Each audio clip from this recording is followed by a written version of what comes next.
Marcus had always believed that he lived in the center of his universe.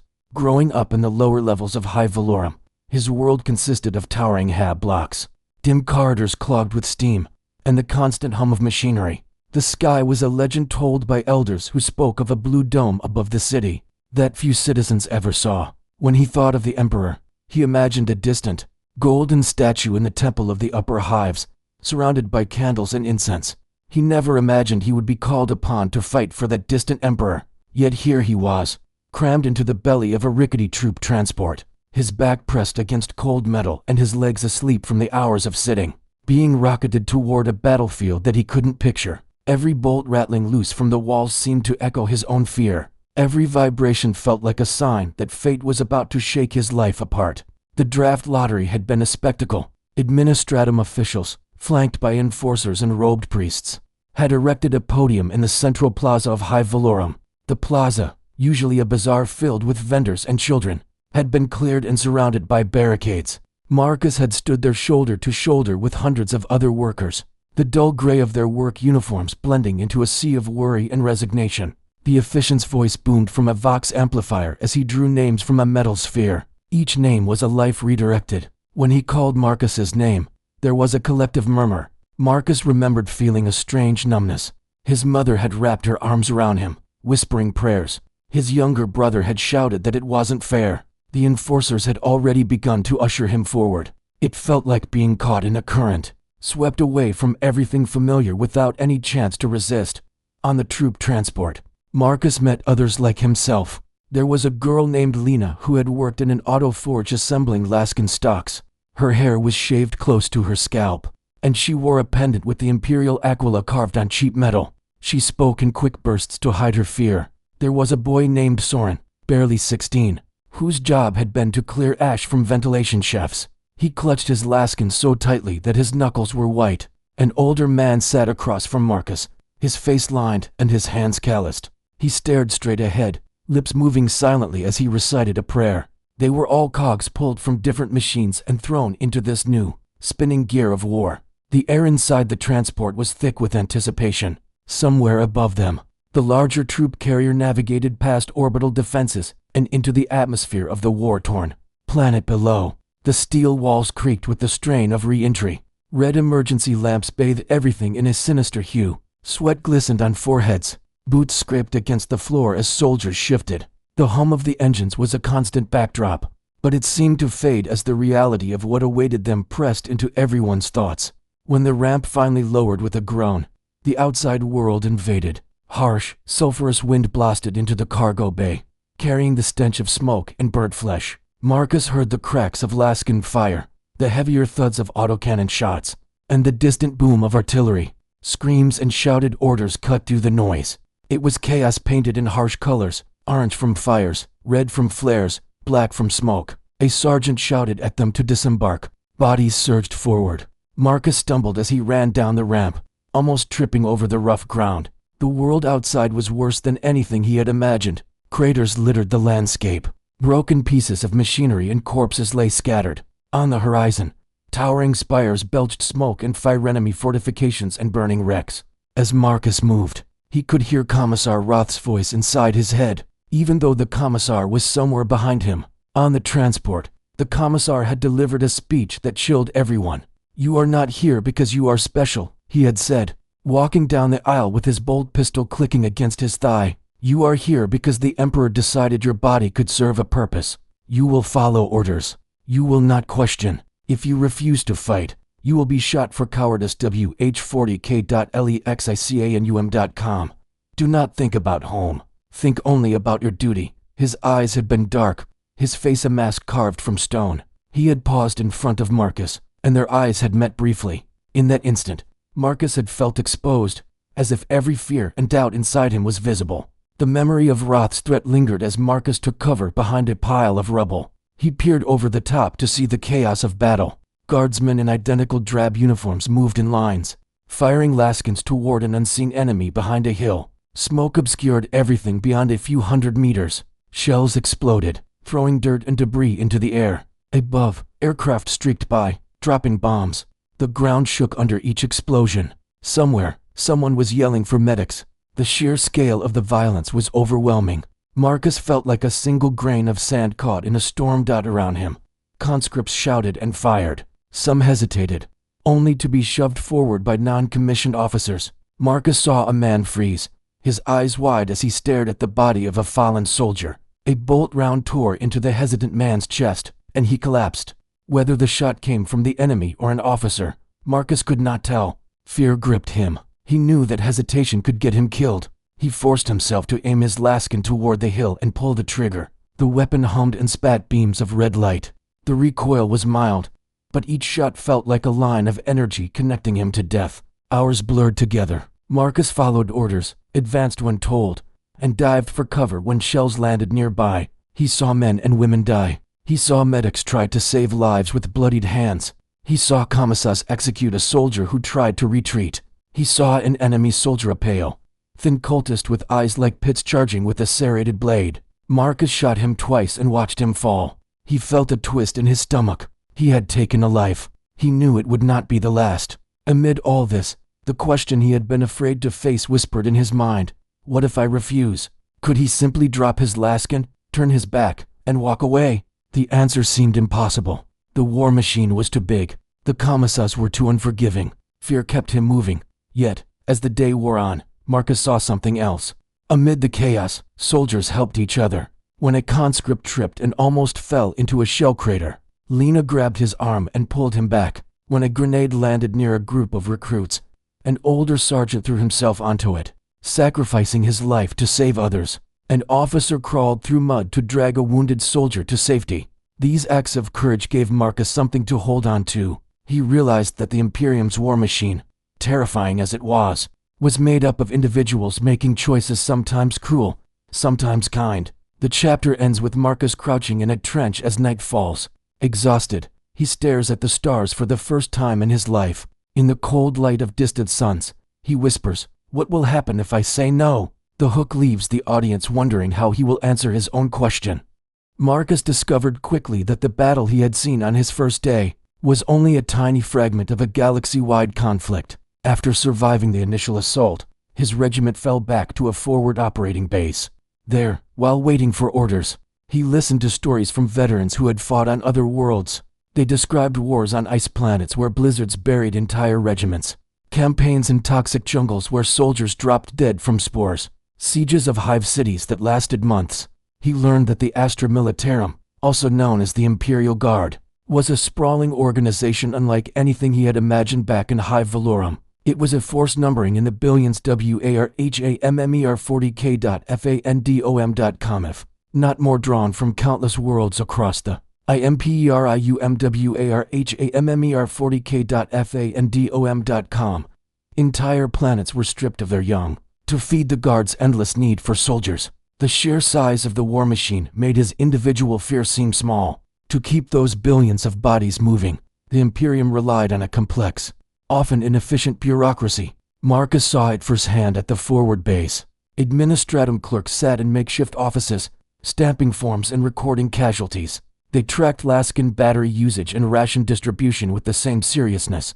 Servitors' mindless cyborgs shuffled along, carrying crates of ammunition. Tech priests of the Adeptus Mechanicus oversaw the maintenance of vehicles, chanting prayers to the machine spirits. Commissars, like Roth, stalked through the camp, ensuring discipline with bold pistols and stern glares. It was a city of war, complete with mess halls, Medicaid tents, armories, and piles of paperwork. At night, Marcus would lie in his bunk and listen to the sounds of the camp. Soldiers snored or whispered prayers. Engines rumbled as mechanics worked on tanks. In the distance, artillery boomed at regular intervals, each blast shaking the ground. Sometimes he heard screams from the Medicaid tent, where surgeons amputated limbs and removed shrapnel by the light of burning promethium lamps. Amid this cacophony, Marcus's mind wandered to the scale of what he was a part of. The veteran spoke of entire regiments wiped out in minutes, replaced almost immediately by fresh recruits from another world. One guardsman told him that the Imperium did not measure casualties in individuals, but in percentages. If a regiment lost 50% of its strength, it was considered light casualties. The numbers were staggering. Commissar Roth reinforced this perspective during a briefing. The Imperium survives because we throw bodies and bullets at the enemy until they are overwhelmed, Roth said. standing before a map covered in pins and symbols. Our tactics rely on massed infantry and artillery. Warhammer 40K.fandom.com. We win through weight of numbers. One soldier's refusal is a drop in the ocean, but if too many drops dry up, the ocean recedes and the enemy advances. That is why we cannot tolerate cowardice. He let his words hang in the air. Marcus felt a chill. Roth's speech was not delivered with anger, but with cold logic. It was as if Roth believed that the machine was more important than any gear within it, including himself. As part of his duties, Marcus was assigned to loading ammunition for an artillery company for several days. The experience gave him a new appreciation for the scale of the war machine. The guns were massive, each one larger than a city tram. Their barrels were stained black from constant firing. Crews of men and women worked in shifts to keep them supplied. Marcus and Lena heaved shells as tall as he was onto conveyor belts, their shoulders aching. When the guns fired, the shockwave nearly knocked him off his feet. Even though he had been warned to brace himself, the air filled with the acrid smell of propellant. He realized that these guns, and thousands like them, rained death on the enemy day and night. Without such firepower, the Guard's human waves would be shredded by return fire. The narrative expands on the diversity of regiments within the Guard. Marcus met soldiers from the Cadians, famous for their discipline and bright purple armored uniforms. He saw tall Catachans, jungle fighters with knives strapped everywhere. He saw Valhallans in heavy coats, accustomed to ice and snow. He saw savage Ogrins, massive abhuman soldiers with more muscle than sense, carrying heavy shotguns, as if they were toys. Each regiment had its own customs, accents, and methods. Yet when battle began, they followed the same basic formula: advance in ranks, fire, and absorb casualties, while heavier units like tanks and artillery delivered the killing blows. The chapter also delves into the dark side of the war machine. Marcus witnessed incompetent officers making decisions that cost lives.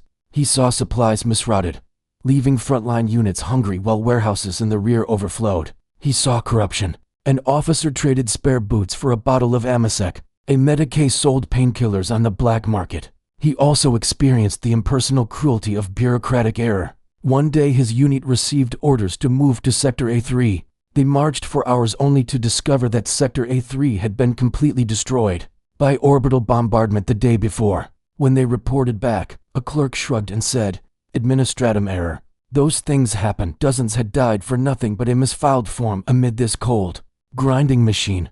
Glimmers of humanity persisted. Soldiers shared jokes to break the tension. They sang songs from their home worlds around cooking fires. Marcus and Lena befriended a grizzled sergeant named Yarrick, who had lost his left hand in a battle but refused to let it slow him. He taught them how to clean their laskins properly, how to dig a trench that wouldn't collapse, and how to tell when a commissar was in a particularly bad mood. "We may be cogs," Yarrick said, "but cogs can make the machine run smoother or grind it to a halt. It's up to us to decide which." His words stuck with Marcus. The chapter emphasizes that the Imperium's war machine is both awe-inspiring and horrifying. It is capable of protecting humanity from unimaginable threats, but it does so by crushing individual lives.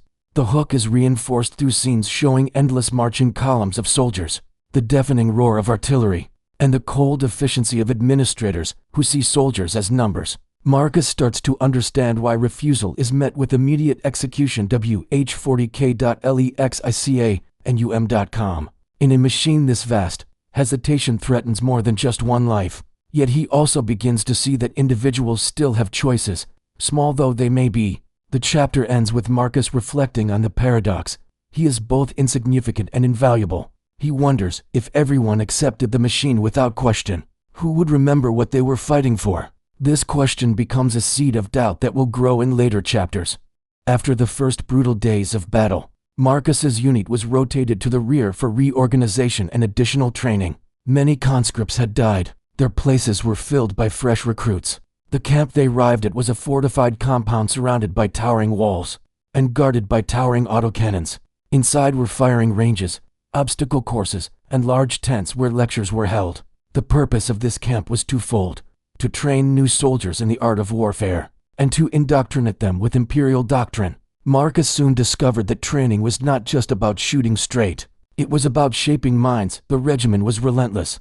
Days began with physical drills running in full gear, crawling under barbed wire, climbing walls while instructors fired blank rounds overhead and shouted insults. Sergeants emphasized teamwork, screaming at any soldier who broke formation. Marcus's arms and legs ached constantly. Despite the exhaustion, he appreciated learning how to move tactically. He learned to fire his laskin accurately, to change power packs quickly, to shoot from behind cover without exposing his entire body. He learned how to throw a frag grenade so it would bounce into a trench rather than off a lip.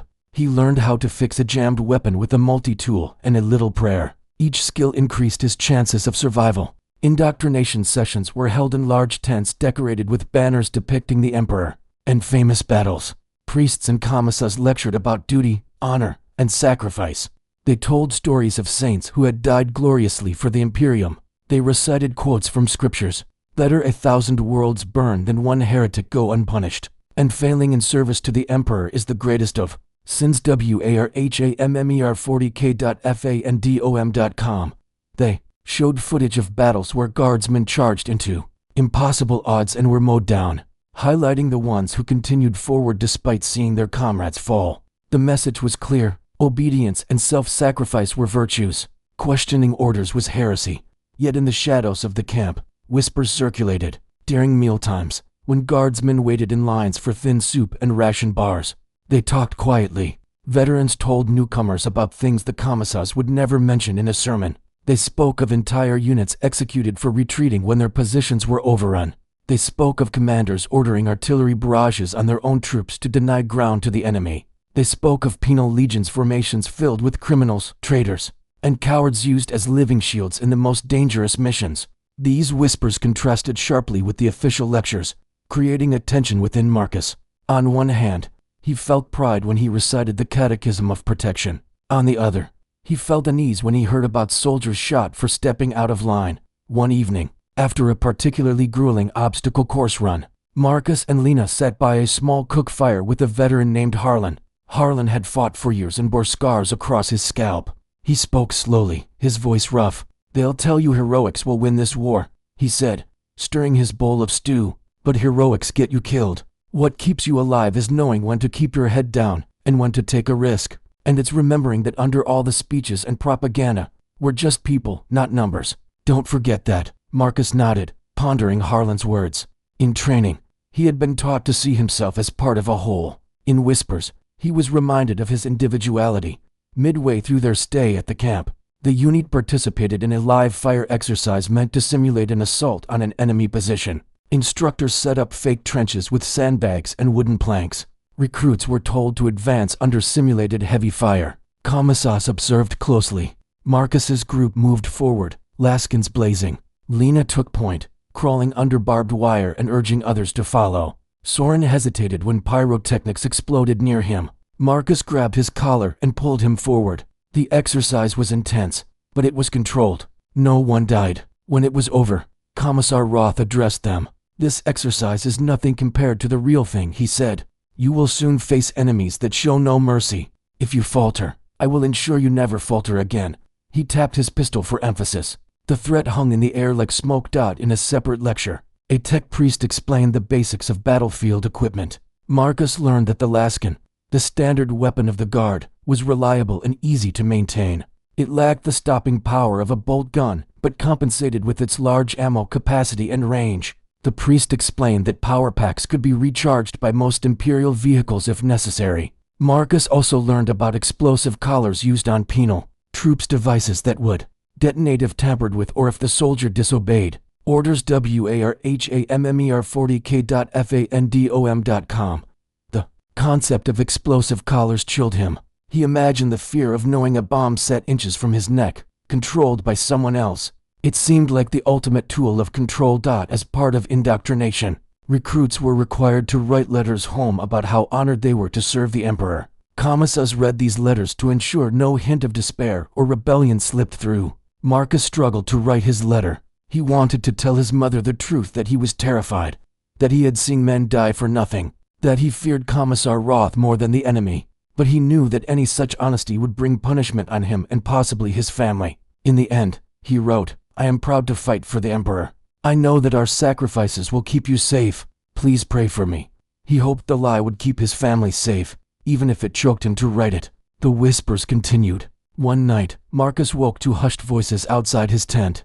He peeked through a tear in the canvas and saw a group of soldiers gathered around a man with a ragged beard. The man spoke quickly, his eyes darting around. "I heard from a friend that if a soldier refuses to fight, they send him to a penal legion," he said. "They shave his head, tattoo his face, and put a collar on him. He fights until he dies, and if he tries to run, they blow his head off." Someone else asked, "What happens if he refuses again in the penal legion?" The man shrugged. "No one refuses twice. Either the collar explodes, or they're executed by their own commissar." The group dispersed when a patrol approached, but the story lingered in Marcus's mind. He pictured himself with a collar. The thought made him shiver. As the chapter nears its end, Marcus completes the training program. He is physically stronger and more proficient with his weapon. He can recite long passages of the Imperial Creed without stumbling. He knows how to dig a foxhole, how to administer first aid, and how to march for hours without rest.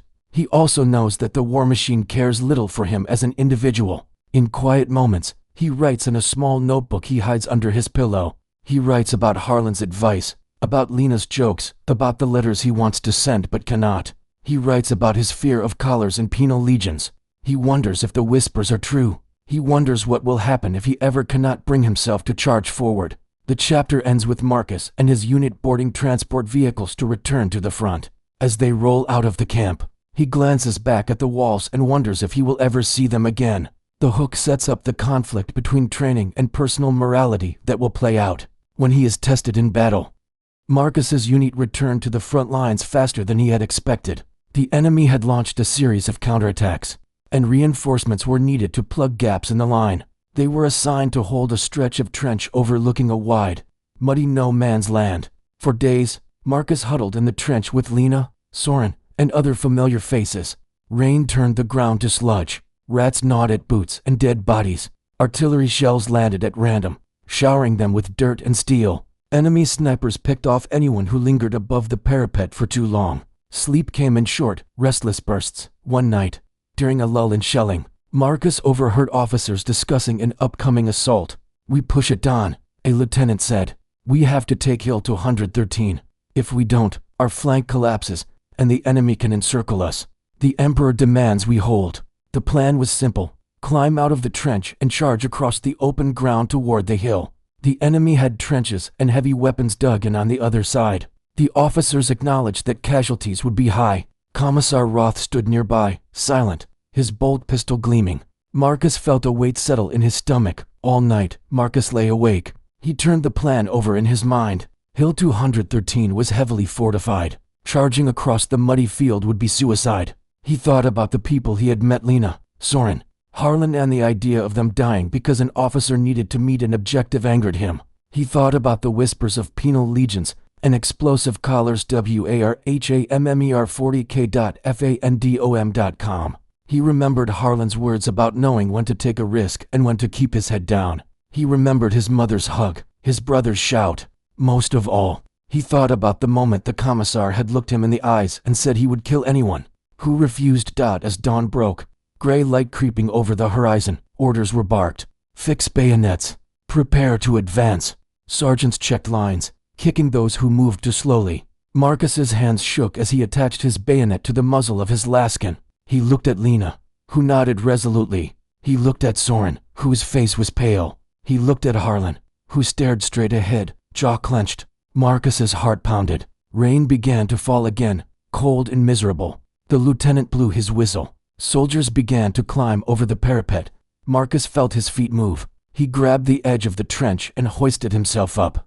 Mud sucked at his boots. He was on the parapet, then in the open. A cacophony of noise erupted: laskin fire, heavy stubber rounds, the whine of incoming shells.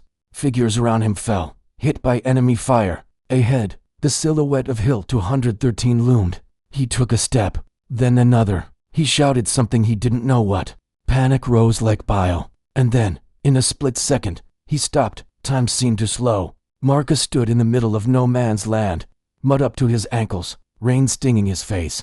Lost beams streaked around him. Explosions sent dirt and body parts flying. He could hear men screaming, both from his unit and from the enemy. He thought about how absurd it was, hundreds dying for a hill of mud. He thought about his family. He thought about the whispers. He thought about the commissar's threats. A voice inside him, quiet but insistent, said, "Don't go. Don't die for this." His legs refused to move. He lowered his lascan. For a moment, the world narrowed to just him and his choice. Behind him, Commissar Roth saw him hesitate. Roth's face twisted into a snarl. "Move," he bellowed, raising his bolt pistol. His finger tightened on the trigger. Marcus knew what that meant.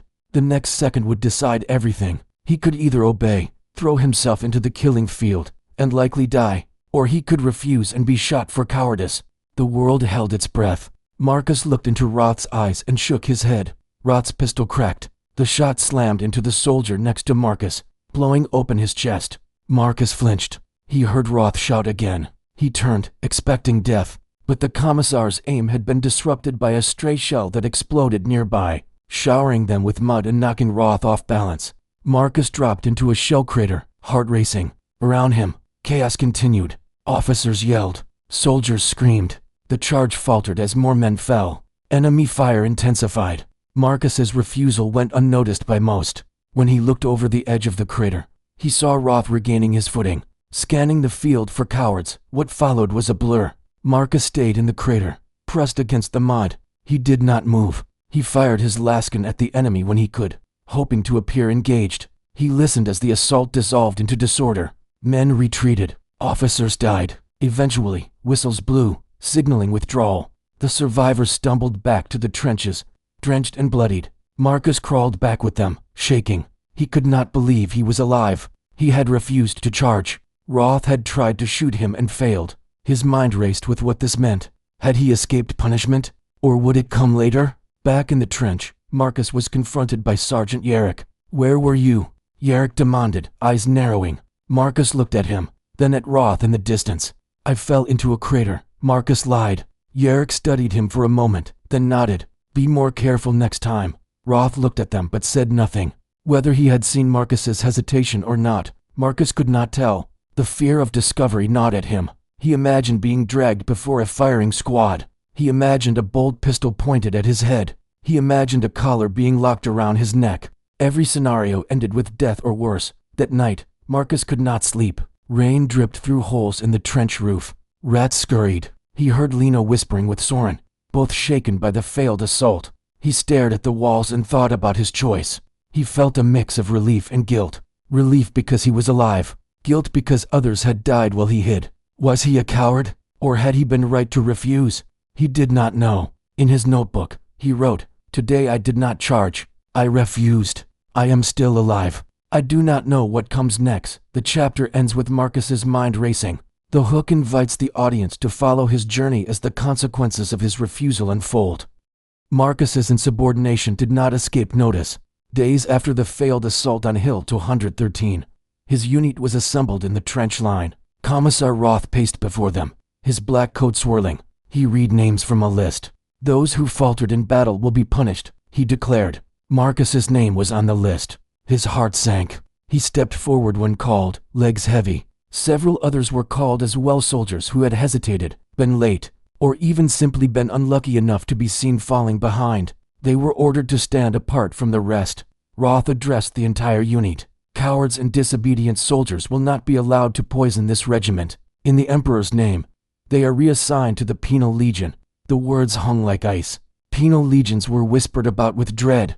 They were units comprised of criminals, deserters, and those who had committed capital crimes. They were used as expendable forces in the most dangerous missions. Most did not survive. Marcus felt his stomach twist. He thought about the whispers and the collars. His punishment was worse than death. He would not be executed immediately. He would be sent to fight until he died for the Emperor.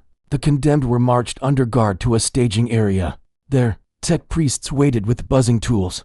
Marcus was ordered to kneel. A priest shaved his head roughly, his hair falling to the muddy ground. Another priest tattooed a numerical code across his forehead with a hot brand. Marcus smelled burning flesh and winced. Next came the collar. It was a heavy iron ring with a mechanism at the front and tiny lights that blinked red. The priest placed it around Marcus's neck and locked it with a click. "This collar contains an explosive charge that will detonate if you disobey orders or attempt to remove it."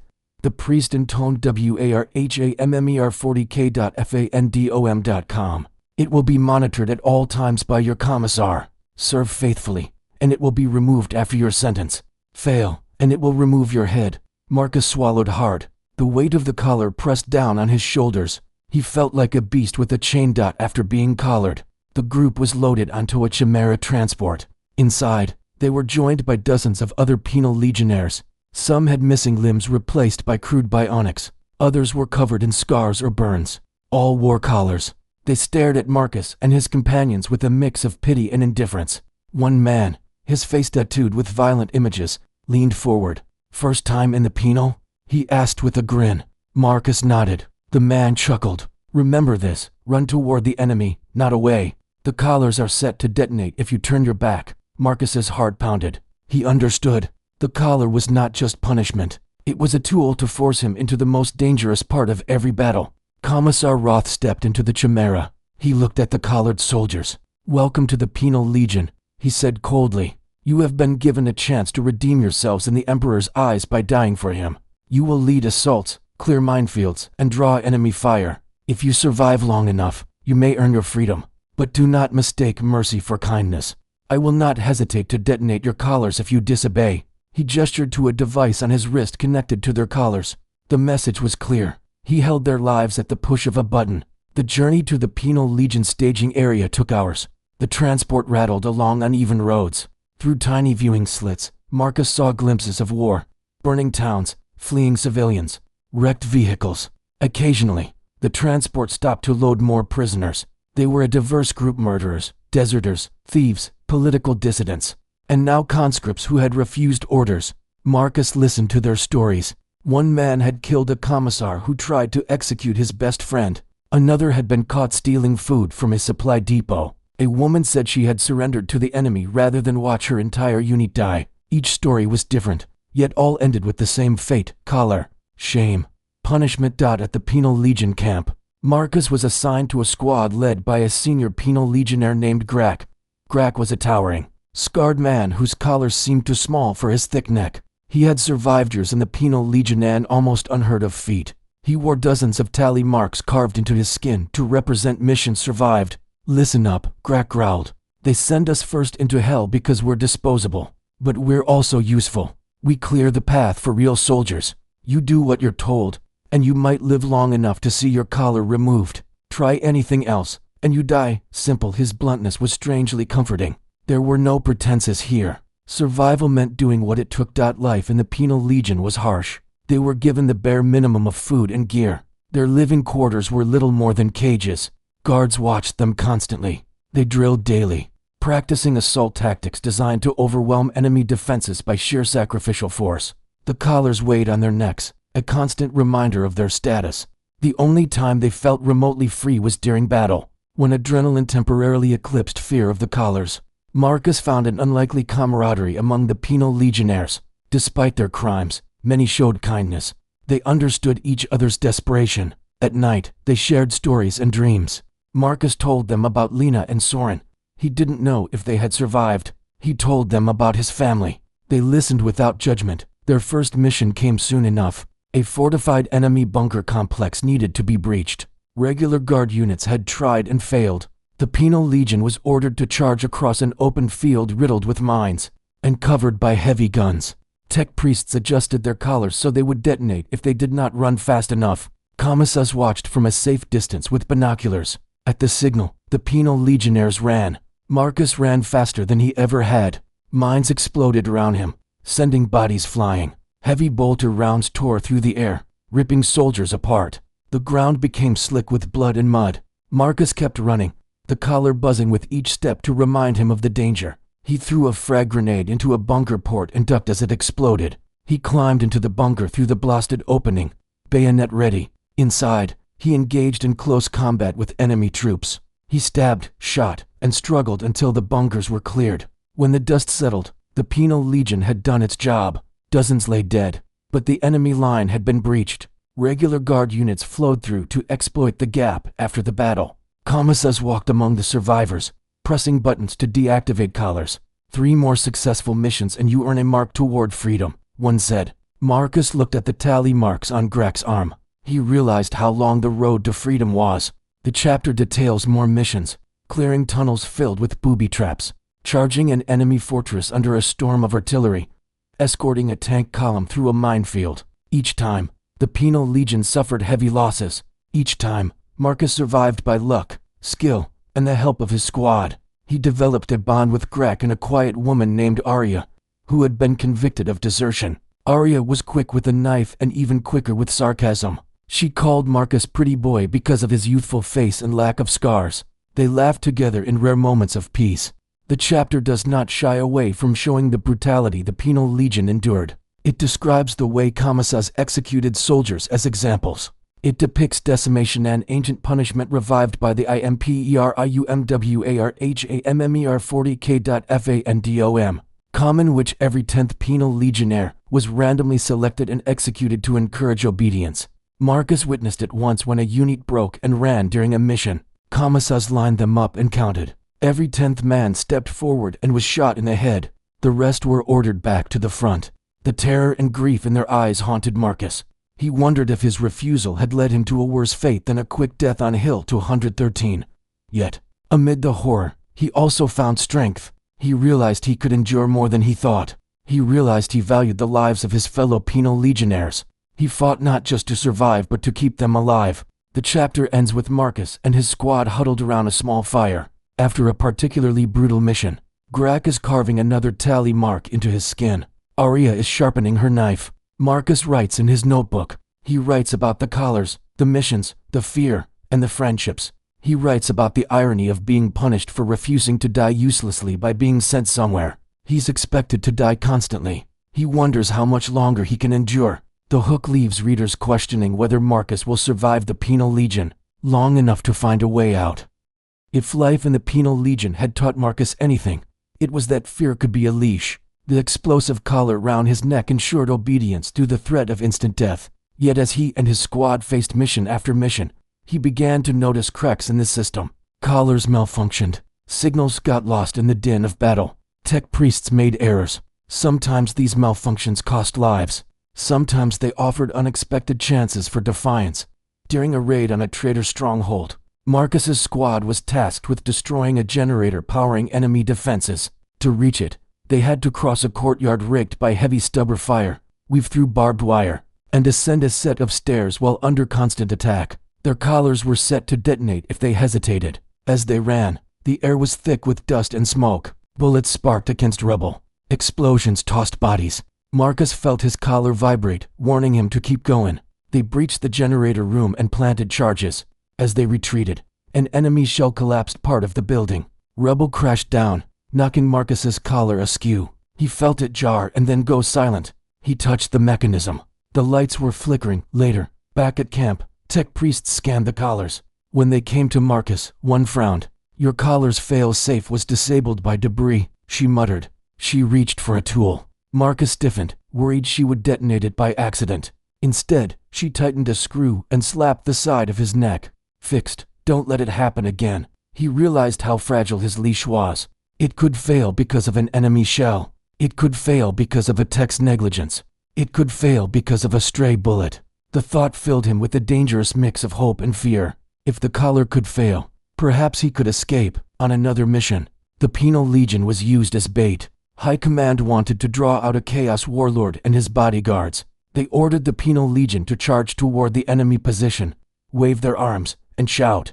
The hope was that the Warlord would reveal himself to watch their slaughter, exposing himself to sniper fire. Marcus and his comrades ran across open ground, laskins blazing into the air to appear threatening. The Warlord emerged, laughing at the spectacle. A sniper shot rang out, striking the Warlord and killing him. The plan worked, but the Penal Legionnaires paid dearly. Enemy heavy bolters shredded them. Commissars detonated collars on any who tried to turn back. Marcus survived by diving into a shell crater and playing dead. When the battle ended, he crawled back to friendly lines, ears ringing. He hated being used as bait. He hated the collars even more. The chapter describes the psychological effect of the collars. The constant weight around his neck made Marcus acutely aware of his vulnerability. He sometimes woke at night, dreaming that the collar had tightened. He would touch it instinctively, heart racing. He watched as others died when their collars exploded, heads severed in an instant. Red mist hanging in the air. The trauma haunted him. He began to associate the collar with more than just punishment. It was a symbol of the Imperium's willingness to control and sacrifice its own soldiers. It was a reminder of the choice he had made and the price of defiance. Yet not all commissars were like Roth. During one mission, Marcus's squad was led by a different commissar, a woman named Valka. She carried a bold pistol and a power sword, but she used them sparingly. "I won't blow your collar unless you endanger others," she told them. "If you're wounded, I'll try to get you back. Fight for the Emperor, and fight for each other." Her approach was refreshing. She even covered them with her own pistol when they came under heavy fire, allowing them to retreat safely. Marcus wondered why all commissars weren't like her. Harlan once explained, "Some commissars think fear is the only way to enforce discipline. Others know that soldiers fight better when they believe their leaders care." This nuance added complexity to Marcus's view of authority. It reminded him that individuals within the system made choices, just as he did. In the midst of these missions, Marcus found small moments of humanity. When a fellow penal legionnaire, named Joran, lost his arm to a Lascanon blast, Grak helped him tie off the stump.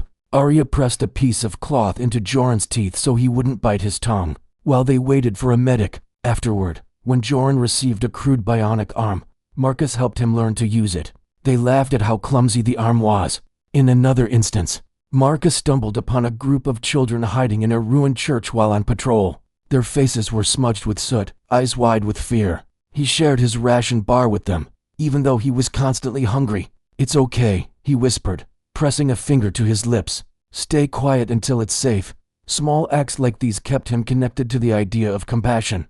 They made him feel human, despite the collar and the dehumanizing missions. The chapter also explores the broader chaos of war. Marcus and his squad fought not only chaos cultists, but also alien threats.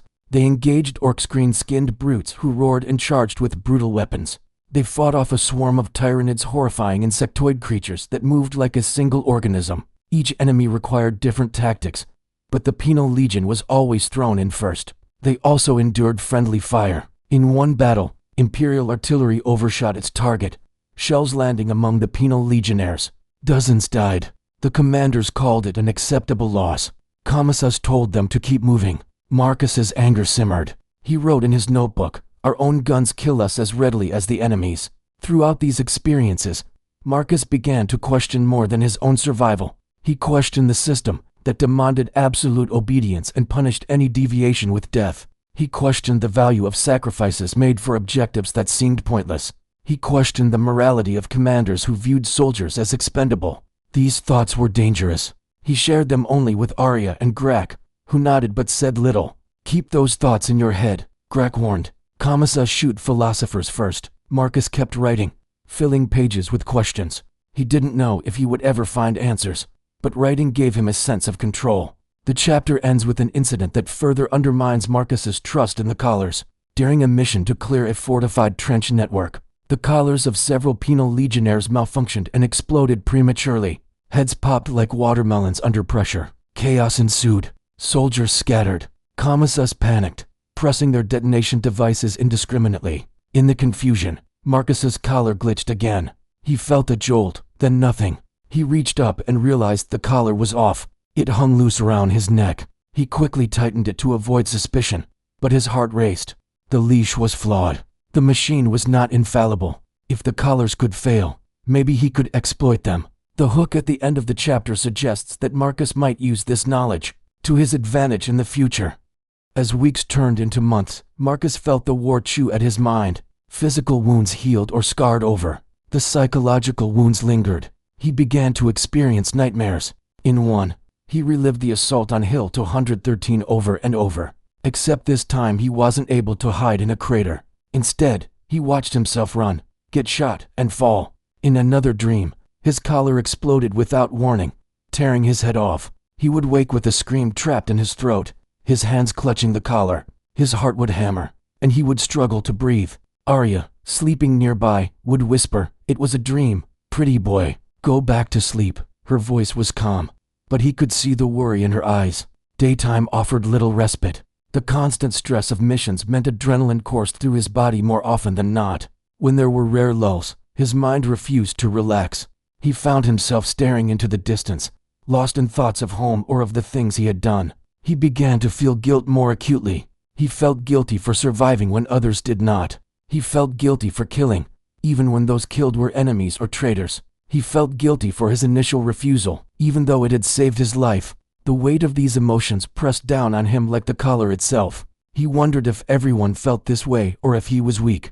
He discovered that the Imperium had little time for mental health. When a soldier began to show signs of severe trauma, shaking hands, blank stares, uncontrollable sobbing, comrades would sometimes whisper that he had the shakes or shell shock. Commissars called it cowardice. Soldiers with the shakes were often executed for failing to perform. Marcus witnessed it once. A young man named Ro collapsed during a firefight, hands over his ears, rocking back and forth. He had seen his brother die the day before. Commissar Roth shot him in the head without hesitation.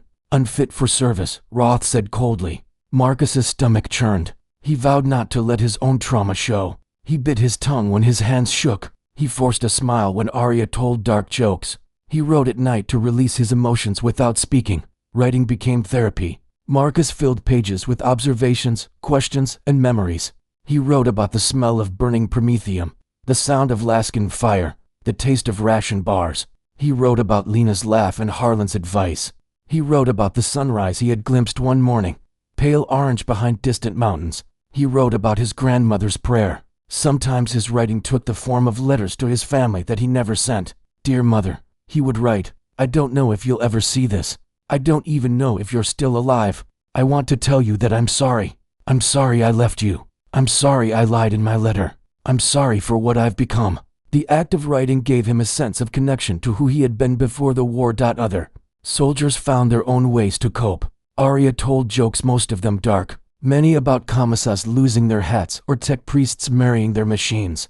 Grak kept track of how many missions he survived. "Each mark is a reminder that I'm still here," he said, showing Marcus his arm. Joran took up carving little figures from wood scraps. He carved the Emperor, a Laskin, and even a small rat. He gave the rat to Marcus. "For luck," he said with a grin. These small acts of creativity and humor were acts of defiance against the bleakness around them. They were a way to assert that they were still human. The chapter also examines the impact of propaganda. Every day, loudspeakers played recordings of hymns and speeches praising the Emperor and urging soldiers to fight without fear. Posters showed brave guardsmen charging into battle, smiling as explosions erupted around them.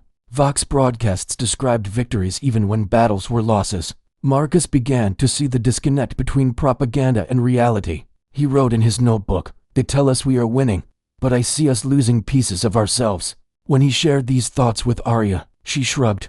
"Propaganda keeps the masses in line," she said. "But we're on the front line. We know the truth. Keep it in your head. Don't let it slip." During one brief respite, the Penal Legion was assigned guard duty at a rear supply depot. It was a rare moment of relative peace. Marcus took advantage of the time to read a tattered book he had salvaged from a ruined hab. It was a collection of poetry from Terra, written centuries ago. The words spoke of love, nature, and beauty. They were a stark contrast to his surroundings. He shared the poems with Arya and Grak. They listened, surprised. "I've never heard anything like that," Arya said quietly. "It's nice. Makes me remember that there's more than war." Grak nodded. "Words are powerful. Hold on to them." The act of reading and sharing poetry was another way Marcus kept his mind from breaking. Despite these coping mechanisms, the pressure continued to build. Marcus began to experience hallucinations at the edges of his vision, shadows moving where there were none, faces and smoke. He wondered if it was sleep deprivation, stress, or something more sinister. Chaos cultists sometimes used sorcery to warp minds. He feared that his mind might be slipping.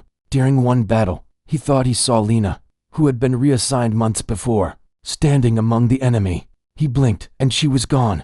He shook his head and fired his Laskin. Afterward, he wrote down what he had seen, hoping that naming it would rob it of power. The chapter also touches on the concept of faith. Marcus had never been particularly religious before the war. He had recited the required prayers and attended ceremonies when mandated. In the trenches, faith took on new meaning. Some soldiers clung to it desperately, lighting small candles in carved niches and whispering prayers over their food. Others rejected it, angry at the Emperor for allowing such suffering.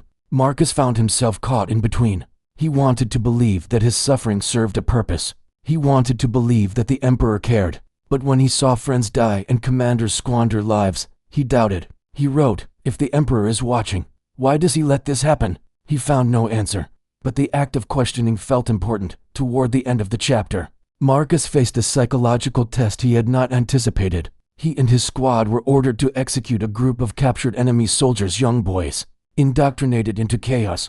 The boys were tied and kneeling, eyes wide with fear. Commissars handed out pistols to the penal legionnaires and ordered them to shoot. Marcus looked into the eyes of one boy, who couldn't have been older than 14. He hesitated. The boy whispered, "Please." Marcus's hand trembled. In his mind, he heard Roth's voice, cold and unforgiving. He thought of his own brother. He thought of the collars. He thought of the small acts of kindness he had witnessed. He lowered his pistol. Roth, observing, reached for his collar detonator. Valka, the other commissar, intervened. "I'll handle this," she said. She stepped up and shot the boys quickly, her jaw tight. "Don't make me kill you too," she whispered to Marcus as she passed. Marcus's stomach churned. He had wanted to refuse, but he hadn't found the courage. He felt ashamed. He added another line to his tally of guilt. The chapter ends with Marcus sitting alone on a crate, writing feverishly in his notebook. He writes about the execution, the hallucinations, the poetry, and the nightmares. He wonders how long he can maintain his grip on reality. The hook asks whether he will succumb to the psychological toll of war, or find a way to preserve his humanity. Marcus had lived under laws his entire life. In the Hive City, laws regulated work hours, ration distribution, and even how many children a family could have. Punishments for infractions ranged from fines to forced labor. In the Guard, the laws were harsher. Desertion was punishable by death. Disobeying orders in battle was punishable by death. Insulting an officer was punishable by death. In the Penal Legion, the law was simple: obey or die via explosive collar. These laws existed, so officers said, to maintain order and discipline in a universe where disorder meant extinction. But as Marcus's experiences piled up, he began to question whether following the law was the same as doing what was right. One day, a senior commissar visited the Penal Legion camp to deliver a lecture on imperial law. He wore a red sash and a gleaming aquila. His voice was powerful. "The Emperor's law is the only thing standing between humanity and annihilation," he said. "Without it, chaos would consume us. The law is clear. It must be obeyed, no matter the cost. Cowardice, heresy, sedition, refusal, these are all punishable by death. It is not your place to question the law, for the Emperor himself decreed it." He quoted from sacred texts. "Failing in service to the Emperor is the greatest of sins." Warhammer 40K.fandom.com. He spoke of the horrors that awaited worlds that strayed from the Emperor's light. Marcus listened, uneasy. The lecture offered no nuance. The commissar did not address cases where obedience led to unnecessary slaughter, or where orders contradicted basic morality. Later that week, Marcus's squad was ordered to relocate refugees from a village near the front. The villagers were old men, women, and children. They had been living in the ruins, scavenging what they could. High Command had decided the area needed to be cleared for a bombing run. The squad herded the villagers into trucks, despite their pleas to stay. One woman clutched a worn medallion. "We have nowhere else to go," she cried. Marcus looked at her, then at Arya. Arya shook her head, indicating they had no choice. When a child tripped, Marcus picked him up and placed him gently in the truck. The mother whispered, "Thank you." They drove the refugees to a barren plain miles away and left them with minimal supplies. As they returned, Marcus felt a knot in his stomach. The order had been legal. It had been given by a superior. It might save lives by ensuring the bombing run hit only enemy positions, but it had also uprooted innocents and condemned them to starvation or exposure. Was obeying this order right? In another mission, Marcus's unit stumbled upon a group of civilians hiding in a cavern system. They were sick and starving, having fled from both the Imperium and chaos. High Command ordered that all civilians in the area be treated as potential traitors. Commissar Roth raised his pistol. "Eliminate them," he commanded. Marcus hesitated. These people had done nothing but tried to survive. He thought of the refugees he had relocated. He thought of his own family. He thought of the law. If he disobeyed, his collar would explode. If he obeyed, he would kill innocents. The conflict tore at him. Before he could decide, Falca intervened. "We don't have time for this," she said. "These civilians are no threat. Move on." Roth glared but begrudgingly agreed. Marcus breathed a sigh of relief. In his notebook, he wrote, "Sometimes, following orders is wrong. Sometimes, Disobeying saves lives. The chapter delves into the origins of imperial law. Through Harlan's stories and passages Marcus reads from a stolen book on military history, the reader learns that the Imperium's harsh codes developed during the Great Crusade, when humanity fought to reclaim worlds from Xenos and heretics. Discipline was essential. The Emperor created the Office of the Commissariat to enforce his will. WH40K.lexica and um.com. Over millennia, laws hardened. Punishments became severe to deter chaos. The Adeptus Mechanicus, Ecclesiarchy, and Administratum codified rules. Even small infractions were met with brutal penalties. Marcus begins to see that these laws were born of necessity, but had ossified into rigid systems that sometimes did more harm than good. He wonders if the Emperor intended for his laws to be interpreted without compassion, or if the current system had drifted from its original purpose. In a reflective moment, Marcus remembers a lesson from his grandmother. She had once told him that laws were like fences. They kept out wolves, but could also trap sheep. He writes this in his notebook, adding, "The fence is tall and strong, but it cuts off the fields too." He shares this thought with Arya and Grak. Grak grunts. "The law is a fence with barbed wire," he says. Arya smirks. "Sometimes you need bolt cutters." Their gallows humor hides real questions. How does one balance survival with morality? When does obedience become complicity? The chapter also includes a discussion Marcus has with a priest assigned to the Penal Legion. The priest is young, with earnest eyes. He visits to offer confession and last rites. Marcus asks him, "If I follow orders and do terrible things, am I still righteous?" The priest hesitates. "The Emperor's will is inscrutable," he says. "We are told to obey, but I believe the Emperor also values compassion. Our faith should guide us to mercy when possible." Marcus asks, "What if mercy conflicts with orders?" The priest looks pained. "Then you must decide what you can live with." This conversation plants a seed. Marcus realizes that blind obedience is not always pious.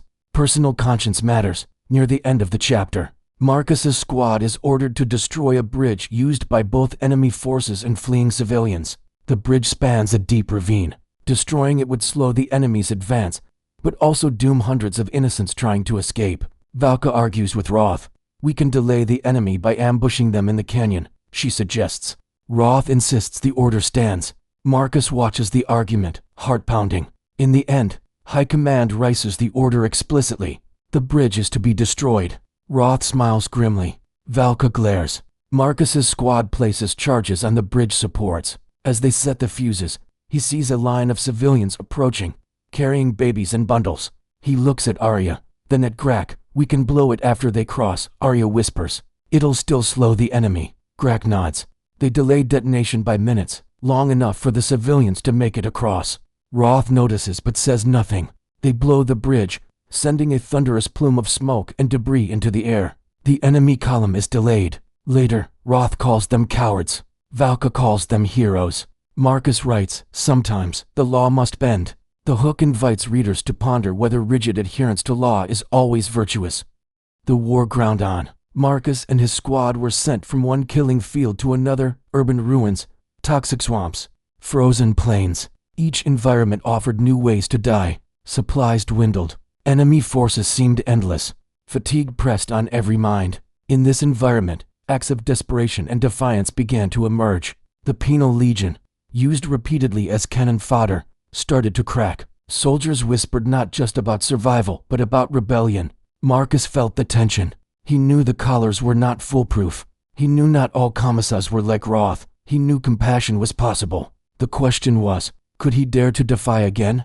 The trigger came during a mission to clear a manufactorum controlled by chaos cultists. The factory produced ammunition for the enemy. Taking it would cripple their supply lines. However, intelligence reported that civilian workers were still inside, forced to make munitions at gunpoint. High Command's order was clear. Purge the manufactorum. Leave no survivors. Marcus's penal squad was at the front. They dropped through skylights into the factory, landing on catwalks above a sea of machinery. Cultists spotted them and opened fire. Lost beams illuminated the dark. Chainswords whirred. The air filled with smoke and screams. As Marcus fought, he saw a group of factory workers huddled behind a conveyor belt, eyes wide with terror. Chaos guards prodded them with bayonets, forcing them toward a chute leading to what looked like a furnace. Marcus's gut twisted. He remembered the refugees he had relocated, the civilians in caves, The child on the bridge. He could not watch innocents die. He signaled Arya and Grak. They nodded. Together, they broke formation and charged toward the workers. They shot the cultists and ushered the civilians behind a heavy machine. "Stay down," Marcus whispered. "We'll get you out." Their radios crackled. "Unit 452.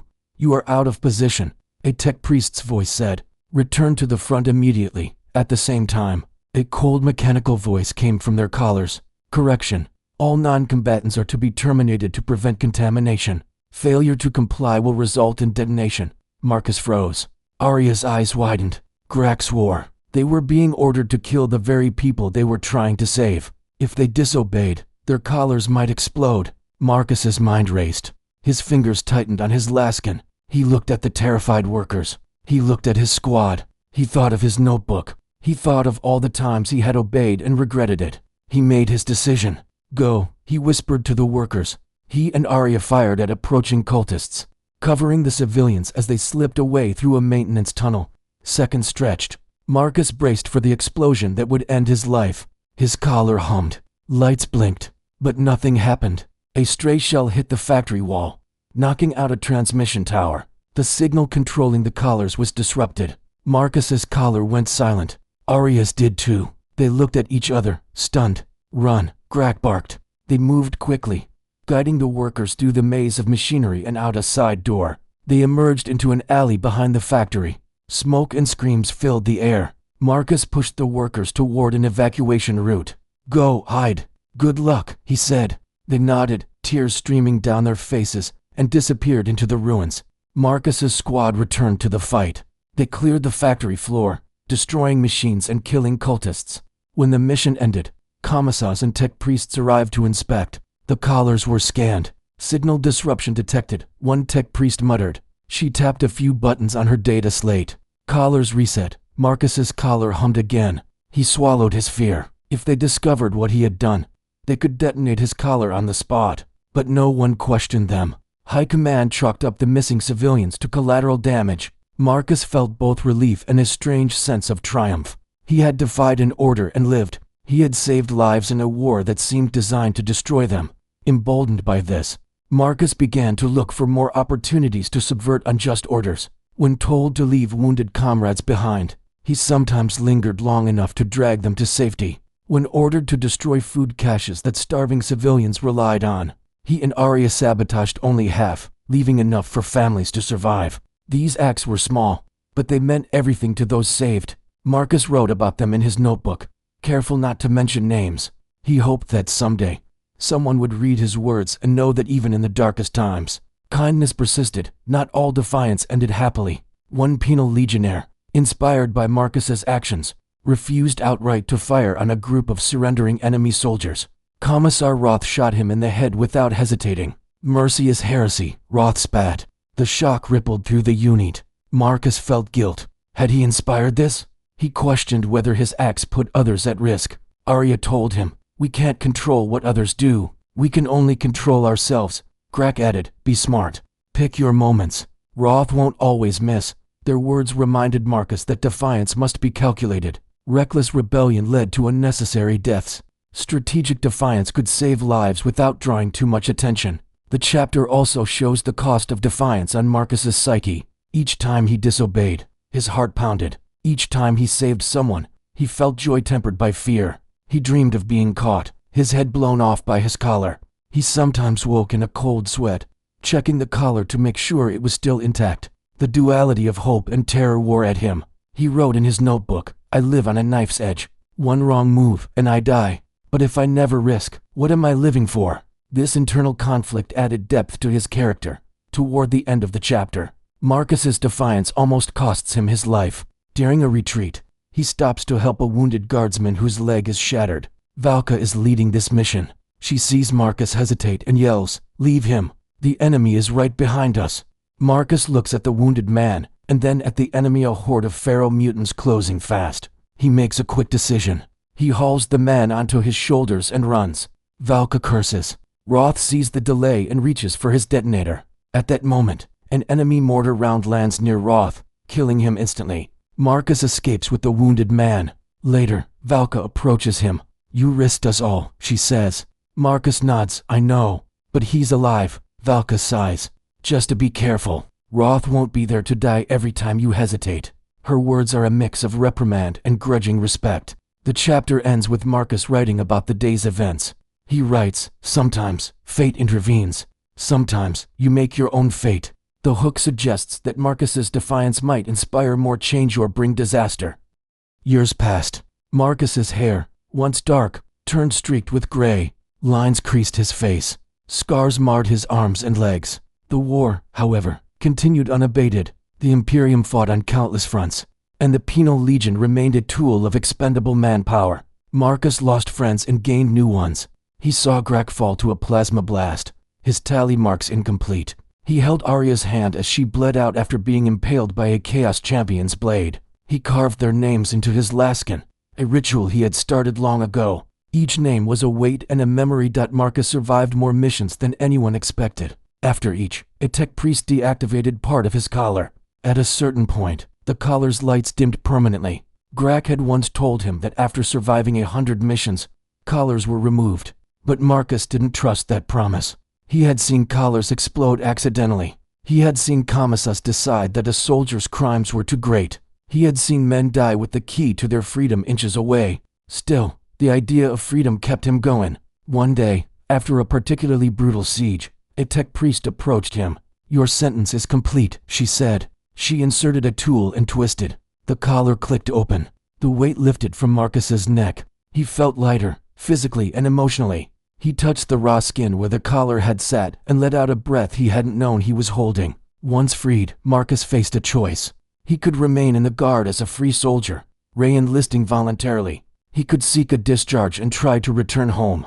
He could desert. Each option carried risks. He had been away from Hive Valorum for so long that he wasn't sure home still existed. He had seen what happened to deserters, yet the idea of continuing to fight as part of the machine that had chewed up so many lives repulsed him. He decided to leave. With help from Valka, who had become a quiet ally, he slipped away. During the chaos of a massive offensive, he ditched his uniform, wrapped himself in a cloak, and vanished into the crowds of refugees fleeing the war. The Imperium was vast. A single man could disappear if he knew where to hide.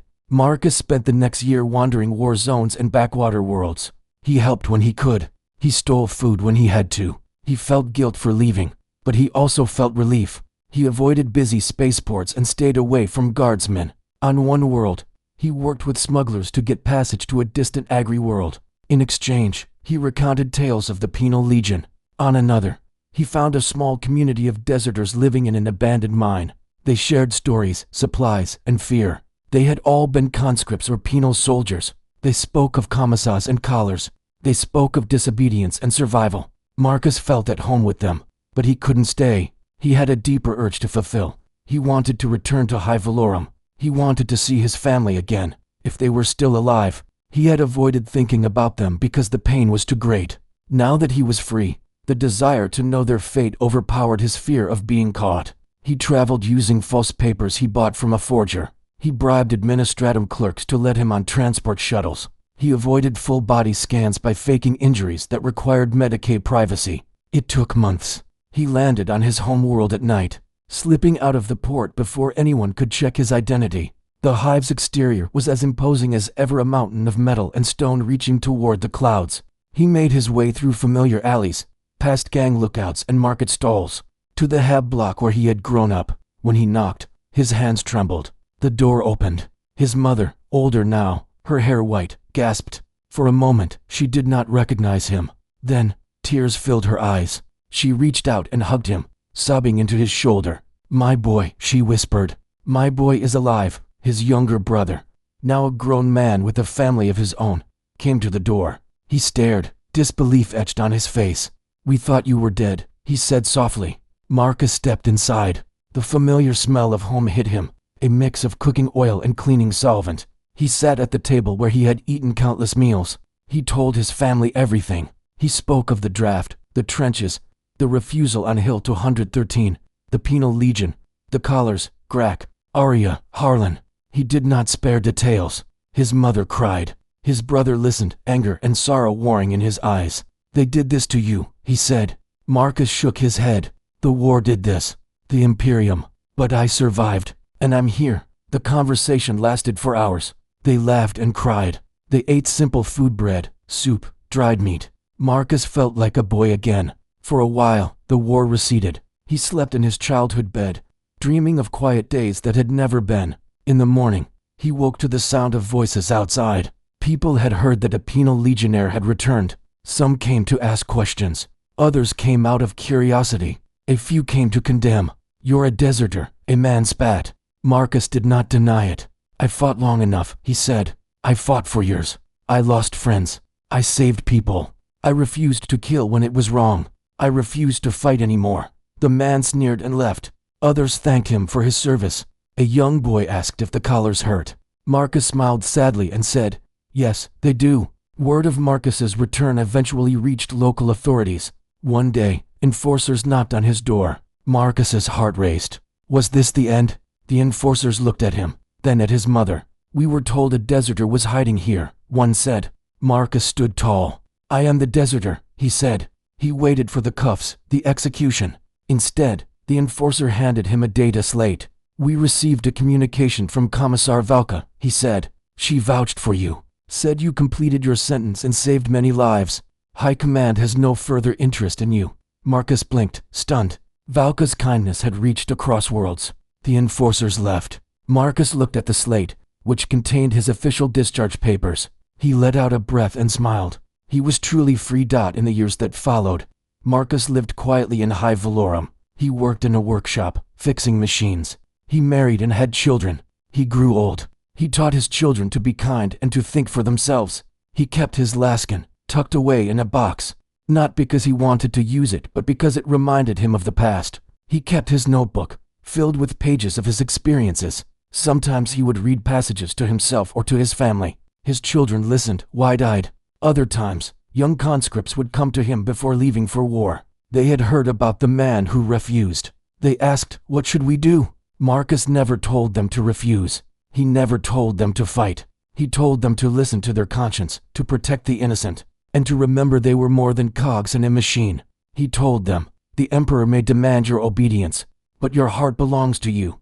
At the very end of the chapter, Marcus sits at his table, older hands trembling slightly as he writes the final lines in his notebook. He writes, "I refused once, and it changed my life. I suffered, I lost, I survived. I do not regret my refusal. I do not regret saving those I could." If anyone reads this, know that even one act of kindness matters. Even one refusal to do wrong matters. Remember this when the world tries to make you forget. He closes the notebook and looks out the small window at the Hive City's perpetual twilight. He smiles faintly. His story is done, but its echoes will remain. The hook invites readers to consider what they would do if faced with Marcus's choices, and it challenges them to remember humanity even in the darkest times.